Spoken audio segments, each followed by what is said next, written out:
ये बनगंगा है। এই ভালকা তীর্থে ভগবান শ্রীকৃষ্ণের পায়ে এসে বান লেগেছিল, সে মূর্তি বানানো হয়েছে এবং এই সেই পিপল গাছ যার তলে ভগবান শ্রীকৃষ্ণ। সারা জমিতে নারকেল বাগান আর নারকেল বাগান। প্রায় 100 কিলোমিটার পার করে আমরা চলে এসেছি গঙ্গেশ্বর টেম্পলে।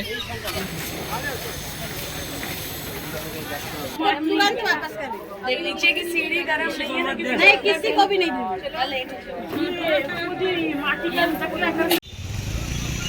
ত্রিবেণী সঙ্গমের কাছে অবস্থিত বাবা কামনাথ মহাদেব যে গুহা আছে ওই মন্দিরের মধ্যে, কামদেব মহাদেবের মন্দিরে, যেখানে উনি বহু বছর ধরে তপস্যা করেছিলেন। কামদেব মন্দিরে একদম পাশে আছে সূর্যকুণ্ড, সূর্য মন্দিরের সামনে গেট আছে। পঞ্চপাণ্ডব গুহা। চলো, বিশাল কষ্ট হচ্ছে দাঁড়াও।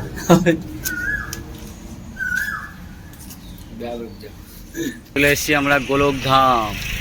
তা হিংলাজি মায়ের মন্দির থেকেই আপনারা এই মন্দিরের চূড়াটা দেখতে পারবেন। একটা সাপের মূর্তি করা আছে আর ভগবান শ্রীকৃষ্ণের চরণ পাদুকা হিসাবে এটা রাখা আছে।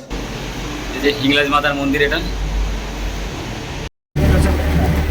आप बोलोगे 2000 उसने जो फटाफट दर्शन हो गया, 10 मिनट में दर्शन हो जाता है। पंडित जी बोलते हैं पूजा करना है तो हट जाओ जल्दी फटाफट करो। इतना चल रहा है इधर 2 नंबर पूरा। एक शिवलिंग भैया इधर है सामने देखो, हाँ ध्वजा उठ रहा है ना उधर जाना अलाउ नहीं है। मतलब क्या है, पूरा है ना सेवन जमा हुआ है ना, हाँ पेड़ से गुजर रहा है, उधर मैं जाके लेके जाता हूँ। यहाँ से बांध छोड़ा था तो भालका जितने पाँव में लगा था हमको लेकर। ये जो मंदिर है क्या कौन सा मंदिर ये भीम बंजन महादेव।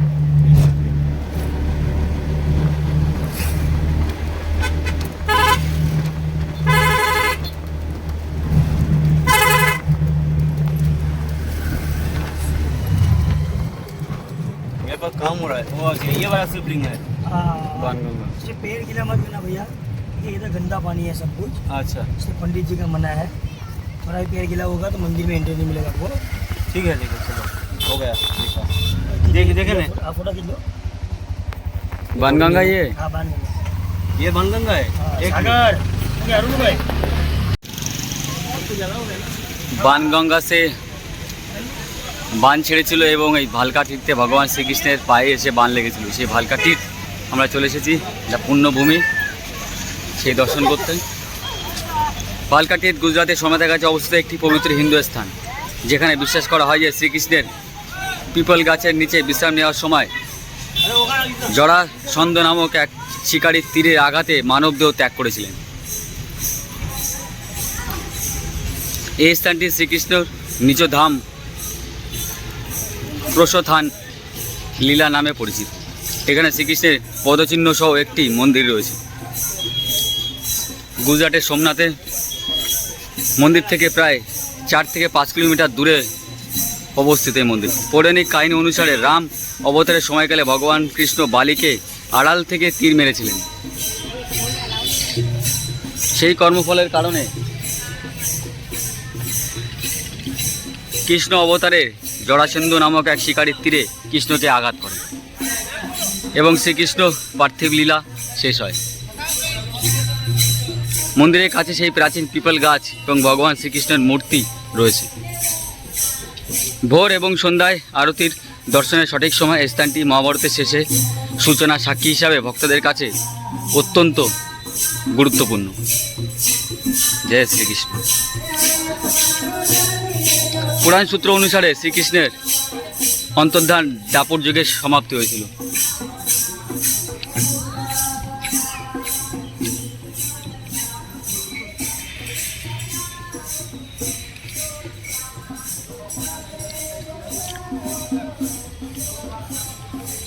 পুরাণ সূত্র অনুসারে কৃষ্ণের অন্তর্ধান দ্বাপর যুগে সমাপ্তি হয়েছিল এবং কলিযুগের সূচনাকে চিহ্নিত করা হয়। দ্বাপরের সমাপ্তি ও কলিযুগের সূচনা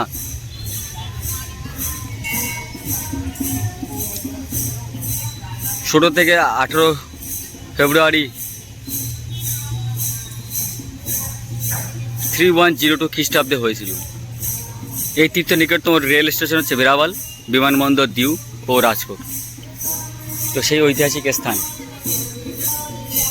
যেখানে ভগবান শ্রীকৃষ্ণের পায়ে তিল লেগে এই পার্থিব লীলা উনি ত্যাগ করেছিলেন, সেই গুরুত্বপূর্ণ ধাম দর্শন করতে চলে এসেছি।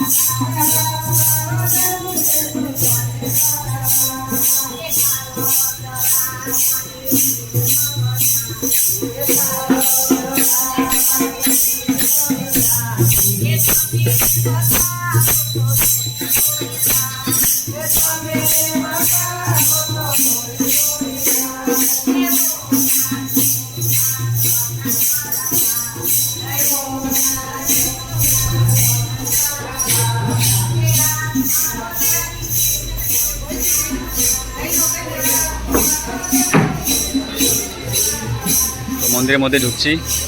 জয় শ্রীকৃষ্ণ, রাধে রাধে। তো বহুদিন ধরে সবার ফোনে ভিডিওটি দেখতাম, আজ সেই মন্দির আমার চোখের সামনে, যেখানে ভগবান শ্রীকৃষ্ণ আমাদের পার্থিব লীলা ত্যাগ করে তার ধরাধামে পৌঁছেছিলেন। সে অসাধারণ মুহূর্ত আমি আপনাদের সামনে তুলে ধরার চেষ্টা করছি। দেখুন সেই পিপেল গাছ আজও ওখানে রয়েছে।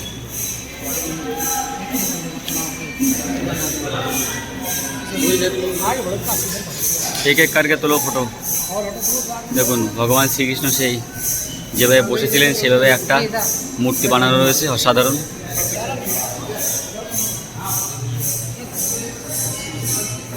মূর্তি বানানো রয়েছে এবং এই সেই পিপল গাছ যার তলে ভগবান শ্রীকৃষ্ণ রেস্ট নিচ্ছিলেন এবং জরাসন্ধ নামক একজন শিকারী তার তীরে বিদ্ধ হয়ে মারা গিয়েছিলেন, অর্থাৎ পৃথিবীর লীলা ত্যাগ করেছিলেন। সামনে একটা গোপালের ছোট মূর্তি আছে, এবছর শিব মন্দির আছে, শিবলিঙ্গ আছে এবং এই সেই পিপল গাছ এবং ভগবান এখানে বসে আছে সিংহাসনের উপরে। রাধে রাধে প্রভু, জয় শ্রীকৃষ্ণ।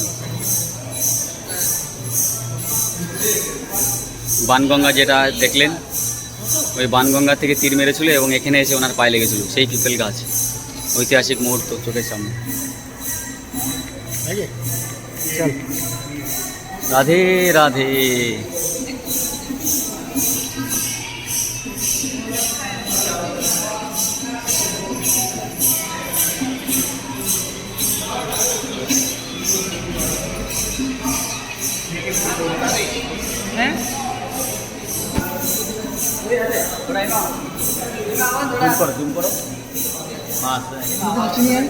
এবং একদম সেই শিকারী যে তীরটা মেরেছিল সেও দেখেন এখানে আছে, জরাসন্ধ। কারণ ভগবান রামচন্দ্র তার যখন লীলা চলছিল সেই সময় পেছন দিক থেকে বালিকে মেরেছিল, সেই শাস্তি হিসাবে ভগবান তার পরের যুগে এসে এইভাবে বানে বিদ্ধ হয়ে মারা গিয়েছিল এই স্থানে।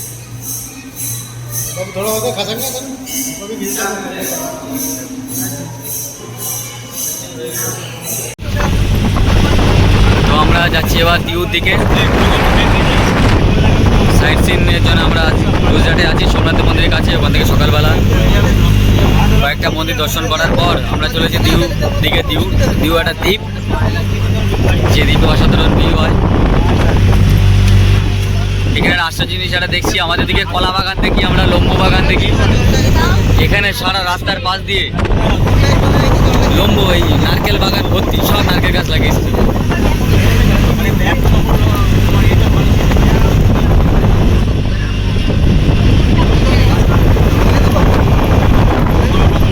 সারা জমিতে নারকেল বাগান আর নারকেল বাগান।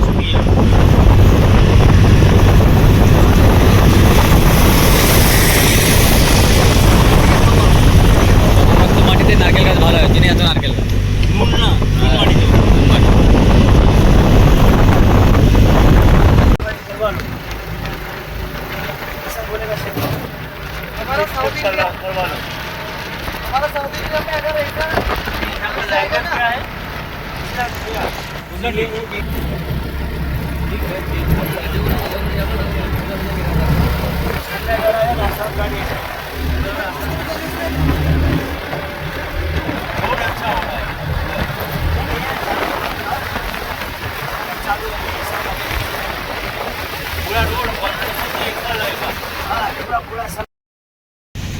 হর হর মহাদেব শিব ভক্ত।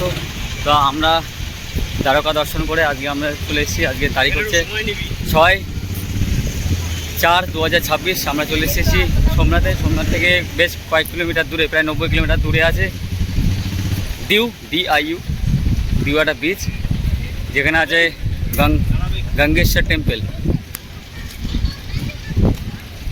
গঙ্গেশ্বর মহাদেবের টেম্পল আছে, যেটা সমুদ্র করে অভিষেক, যেটা আমরা বহু দেখেছি ভিডিওতে। দেখতে পাচ্ছেন মহাসমুদ্র চারিদিকে, বিশাল জলরাশি। প্রায় 100 কিলোমিটার পার করে আমরা চলে এসেছি গঙ্গেশ্বর টেম্পলে। শহর এবং গ্রাম পার করে, অসাধারণ গ্রামের পরিবেশ, অসাধারণ শহর এবং রাস্তা প্রচুর, সেটা পার করে আমরা চলে এসেছি গঙ্গেশ্বর মহাদেবের টেম্পল। এখানে মহাদেবের একটা মন্দির হচ্ছে, বিশাল বড় মন্দির, সামনে বিরাট বড় নন্দীকে বসিয়েছে, আর এদিকে এখনও কাজ চলছে। এদিকে আমার সমুদ্র দেখুন, নীল সমুদ্র, আমাদের টিম আসছে পেছনে। বলো গঙ্গেশ্বর মহাদেব কি, হর হর মহাদেব। নন্দীটা দেখুন কত সুন্দরভাবে বসিয়ে।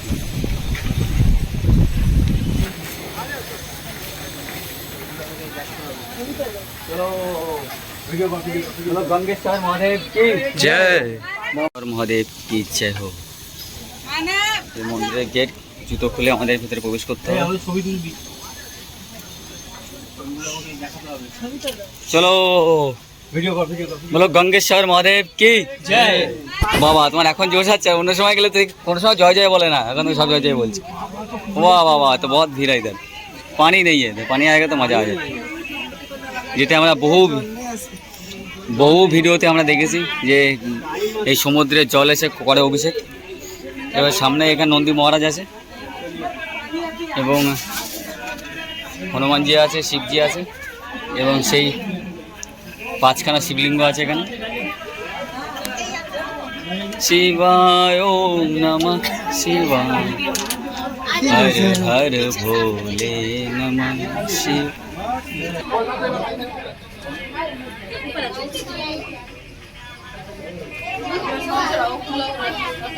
ওই ভিতরে গিয়ে বসে পড়ি, পাঁচটা একবার তুলে নিয়ে যাবো।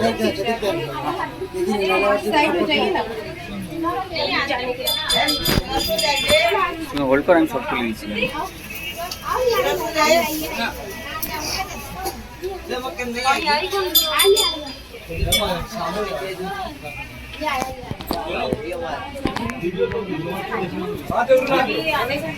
পাঁচটা শিবলিঙ্গ দর্শন আপনারা করতে পারছেন গঙ্গেশ্বর মহাদেব।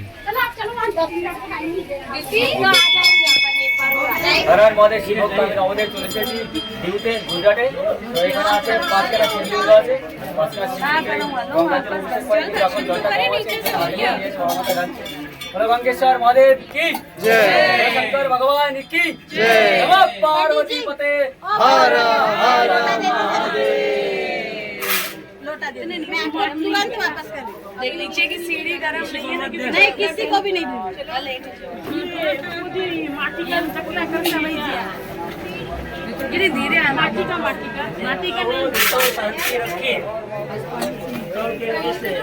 ये मिट्टी का ले लो। आपका नहीं है ना, नहीं है, वाइट बोला उसमें कर देना। ये पानी चढ़ाने को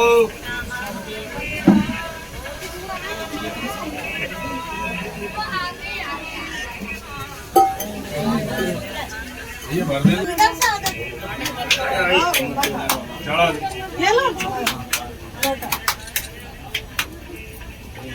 इसमें चढ़ा दिया।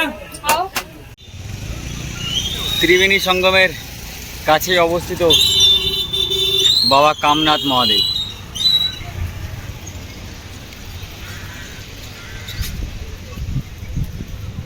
গুজরাট সোমনাথের ত্রিবেণী সঙ্গমের কাছে অবস্থিত কামনাথ মহাদেব মন্দির প্রায় 200 বছরের পুরনো একটি পবিত্র শিব মন্দির, যা রাজা ময়ূরধ্বজ নির্মাণ করেছিলেন বলে বিশ্বাস করা হয়। জনশ্রুতি অনুসারে ভগবান শিব এখানে তার ক্রোধ প্রমোশন করেছিলেন। অনেক ভক্ত বিশ্বাস করেন যে এই স্থানে অনেক জাগ্রত। এটি একটি বিশাল মন্দির কমপ্লেক্স। এখানে একটি পবিত্র সরোবর কুণ্ড রয়েছে, যা কামকুণ্ড নামে পরিচিত, যেখানে স্নান করা অত্যন্ত পুণ্যদায়ক বলে মনে করা হয়। ভিতরে একটি দীর্ঘ সরু গুহা রয়েছে যেখানে আদি শঙ্করাচার্য বছরের পর বছর ধরে ধ্যান করেছিলেন। চলে এসেছি কামনাথ মহাদেবের মন্দিরে। ভিতরে এরকম মাঠ, এখানে হোমস্টে আছে, আর এটা হচ্ছে মন্দির কামনাথ মহাদেব মন্দির। যে গুহা আছে ওই মন্দিরের মধ্যে, কামদেব মহাদেবের মন্দিরে, যেখানে উনি বহু বছর ধরে তপস্যা করেছিলেন, সেই গুহার মধ্যে ঢুকছি আমরা নিচু হয়ে।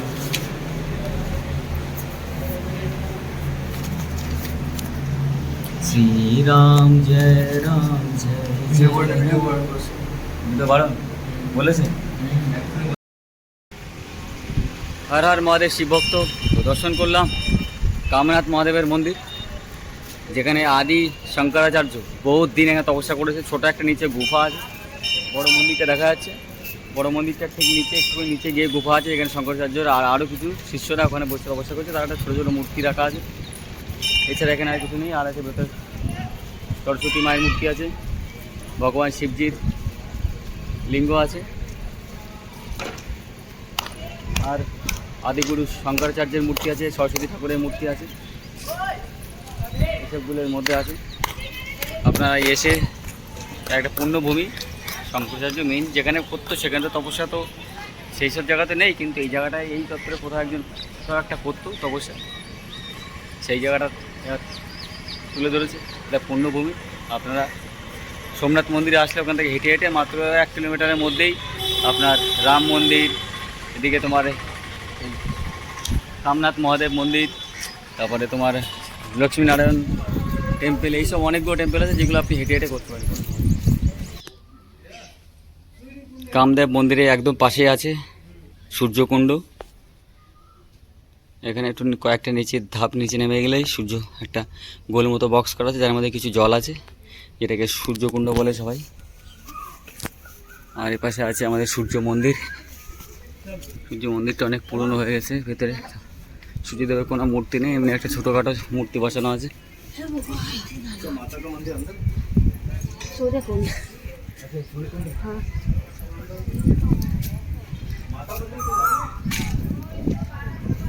এটা যে সূর্য মন্দির, অনেক পুরনো মন্দির। মন্দিরটা কোনো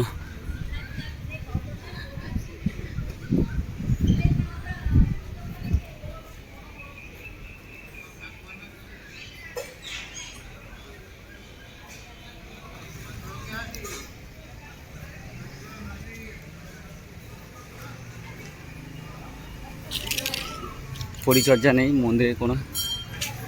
এখানে দেখুন সূর্যকুণ্ড, হনুমানজির এবং রামজির ধ্বজা লাগানো আছে, আর এই যে কুণ্ড আছে যেখানে মানুষ গিয়ে একটু জল ছিটিয়ে আসছে এবং কাছ থেকে দর্শন করে আসছে।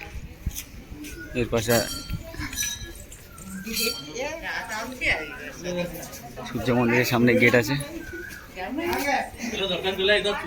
ওম নমঃ সূর্যদেবায় নমঃ। ছোট একটা মূর্তি আছে সূর্যদেবের। এখানে আছে পঞ্চপাণ্ডব গুফা। চলো, হনুমানজি আছে এখানে, গণেশজি এবং পঞ্চপাণ্ডব গুফা। এটা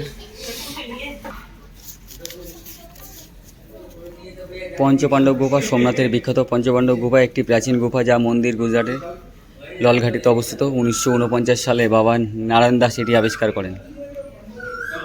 পৌরাণিক বিশ্বাস অনুযায়ী মহাভারতের পঞ্চপাণ্ডব বনবাসের সময় এখানে অবস্থান ও পূজা করেছিলেন। পৌরাণিক বিশ্বাস অনুযায়ী মহাভারতের পঞ্চপাণ্ডব বনবাসের সময় এখানে অবস্থান এবং পূজা করেছিলেন, তাই এই তীর্থটি একটি গুরুত্বপূর্ণ তীর্থস্থান। এই গুহায় শিব, সীতা, রাম, লক্ষ্মণ, দুর্গা ও হনুমানের মন্দির রয়েছে। দাঁড়াও, রুকো রুকো, রুক যাও। কষ্ট হচ্ছে, দাঁড়াও।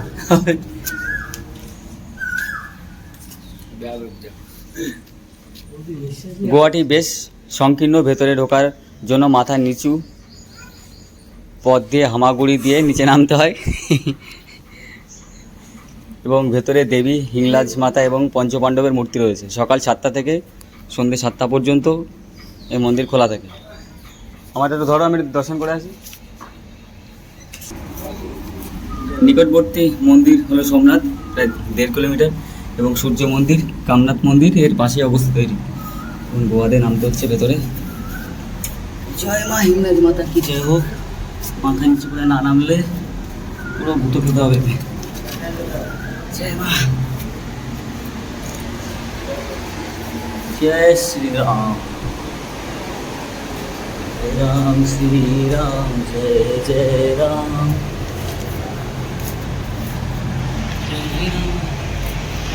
নৌকা মন্দির এই যে হিংলাজ মাতার মন্দির, এটা হিংলাজজি মায়ের মাতা মন্দির দর্শন করে যে রাস্তাটা সামনে থেকে গেছে ওই রাস্তা ধরে সোজা ঘুরে এসে চলে এসেছি আমরা গোলকধাম। তা হিংলাজজি মায়ের মন্দির থেকেই আপনারা এই মন্দিরের চূড়াটা দেখতে পারবেন, রেড কালারের, রেড আর ব্রাউন কালারের। এখানে একবারে গীতা মন্দির, লক্ষ্মীনারায়ণ মন্দির, কৃষ্ণ চরণ পাদুকা, বলদেবজি গুফা, গোলকধাম, কাশী বিশ্বনাথ মন্দির, মহাপ্রভুজি এবং সোমনাথ মন্দিরের দর্শন আমরা এখান থেকে একবারে পেয়ে যাব। গীতা মন্দির, যে গীতা মন্দিরের সব পিলারে শ্রীমদ্ ভগবদ গীতার পুরো শ্লোক লেখা আছে এখানে প্রত্যেকটা দেয়ালে। সাধারণ জয় শ্রীকৃষ্ণ। ভগবান শ্রীকৃষ্ণের সাধারণ একটা মূর্তি আমরা দেখতে পাচ্ছি।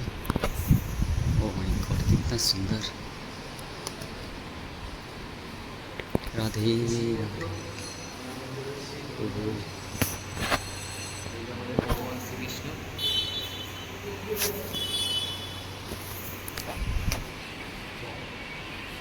কি সুন্দর মূর্তি। চারিদিকে প্রত্যেকটা দেয়ালে শ্রীমদ্ ভগবদ গীতার শ্লোক লেখা আছে। দেখুন কত সুন্দর শান্ত মন্দির। প্রভু রাধে রাধে, প্রভু কৃপা করো।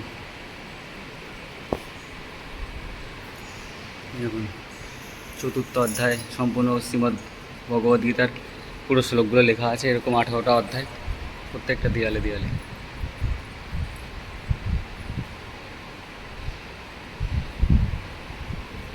গোলকধাম মন্দিরের মধ্যে আপনারা একবারে অনেকগুলো দর্শন করতে পারবেন।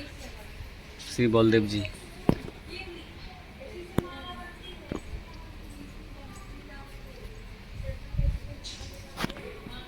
बलदेवजी की गुफा है। श्री राम जय राम, जय जय राम, श्री राम जय राम, जय जय राम। श्री कृष्ण चरण पादुका। जय श्री कृष्ण, राधे राधे। একটা গুফা করা আছে, এখানে একটা সাপের মূর্তি করা আছে, আর ভগবান শ্রীকৃষ্ণের চরণ পাদুকা হিসাবে এটা রাখা আছে। পাথরের এটা শিবলিঙ্গ আছে। চলো উপরে।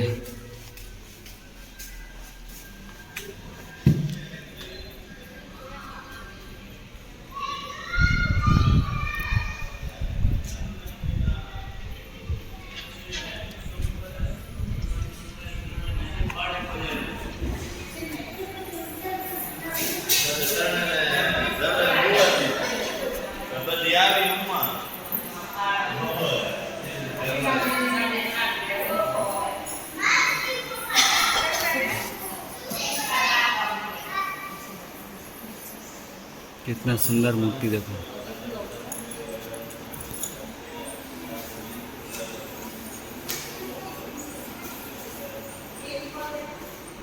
लक्ष्मी नारायण तो हाथे चक्र আছে।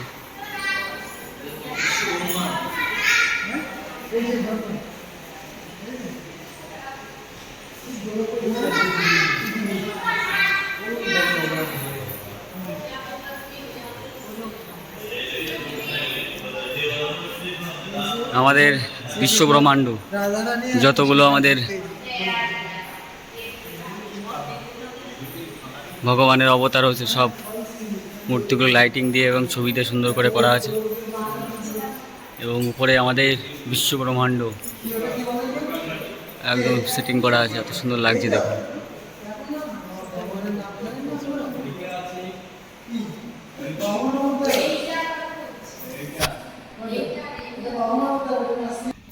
দর্শন করালাম আমি আপনাদের লক্ষ্মীনারায়ণ মন্দির, যেখানে পুরো বিশ্ব ব্রহ্মাণ্ডে যতগুলো ভগবানের অবতার ছিল এবং উপরে কত সুন্দর ডিসপ্লে টাইপের লাগিয়েছে ছবি, যেখানে আমাদের বিশ্ব ব্রহ্মাণ্ডে যতগুলো আছে গ্রহ নক্ষত্র সেটা ওখানে শো করছে।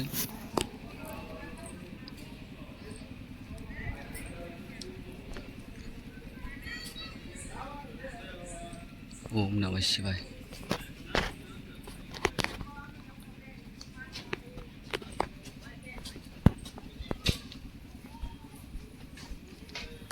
ওম নমঃ শিবায়, ওম নমঃ শিবায়, হর হর মহাপ্রভু।